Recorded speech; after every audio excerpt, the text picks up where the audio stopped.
पहले इस बात को ही जान ले हम कि जिनकी कथा सुनने जा रहे हैं वो राधा कृष्ण क्या दोनों अलग हैं या एक हैं। तो राधा कौन है? हमारे ब्रज में इनको राधा नहीं कहा जाता है। क्या कहते हैं? या तो किशोरी जू कहते हैं, श्यामा जू कहते हैं, लाडली लाल जू कहते हैं, राधा नहीं कहते हैं। तो राधा रानी कौन है इस बात को पहले जान लीजिए। तो कहा जाता है कि भगवान ने जब मोहिनी अवतार धारण किया, समुद्र मंथन की कथा आप सुनेंगे आगे। तो समुद्र मंथन जब हुआ था, भगवान ने देवताओं को अमृत पिलाने के लिए क्या किया? मोहिनी रूप धारण किया। जब भगवान ने मोहिनी का स्वरूप धारण किया तो भगवान का स्वरूप इतना सुंदर था महाराज कि जो भी उन्हें देखता था उन पर मोहित हो जाता था।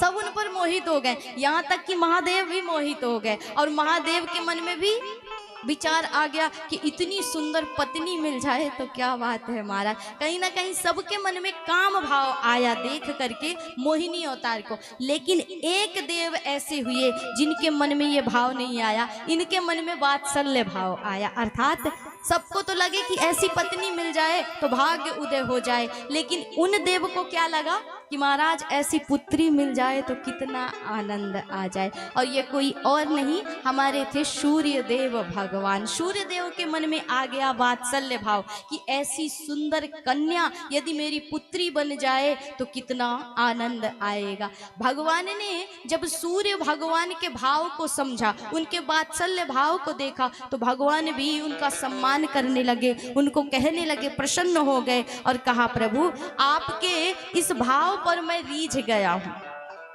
आपके मन में विचार आया कि ऐसी कन्या मिल जाए तो क्या आनंद आ जाए। सबके मन में सिर्फ एक ही भाव आया कि ऐसी पत्नी मिल जाए, लेकिन एक आप इकलौते ऐसे रहे जिसके मन में सिर्फ वात्सल्य भाव आया। जिस प्रकार माता और पुत्र का होता है ना, पुत्री का होता है, वो भाव सूर्य भगवान के मन में आया। भगवान भी उनके भाव से रीझ गए। तब उन्हें वचन दिया कि आपके मन में जो भाव आया है कि हम आपकी पुत्री के रूप में आए, तो ये आपकी इच्छा हम पूर्ण करेंगे द्वापर युग में। जब हम द्वापर युग में आएंगे कृष्ण बन करके, तो हमारी ही आह्लादनी शक्ति आएगी राधा रानी के रूप में प्रकट हो करके। तो आज तो इस मोहिनी को देख करके सब देव इस पे आकर्षित हो गए, इस पर मोहित हो गए।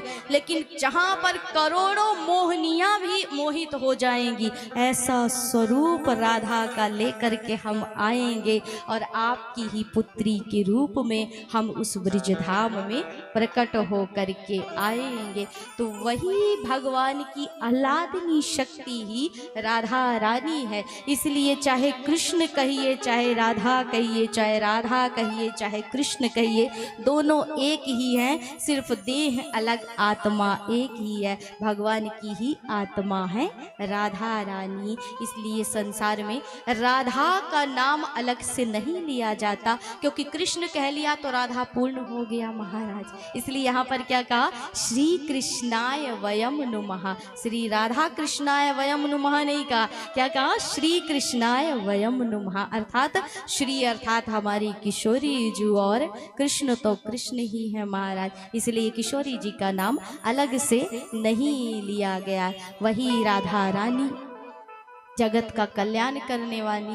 कहते हैं ना, भगवान कृष्ण के पीछे आप भागोगे तो कृष्ण नहीं मिलने वाले, लेकिन अगर राधा के पीछे भागोगे ना तो कृष्ण जरूर मिल जाएंगे, क्योंकि राधा रानी मार मार करके ले आएंगी आपके पास महाराज और मिलवा देंगी। इसलिए किशोरी जी के सानिध्य में जाइए, उनके आश्रित हो जाइए और सिर्फ आनंद से उनका भजन करते रहिए, गाते रहिए महाराज।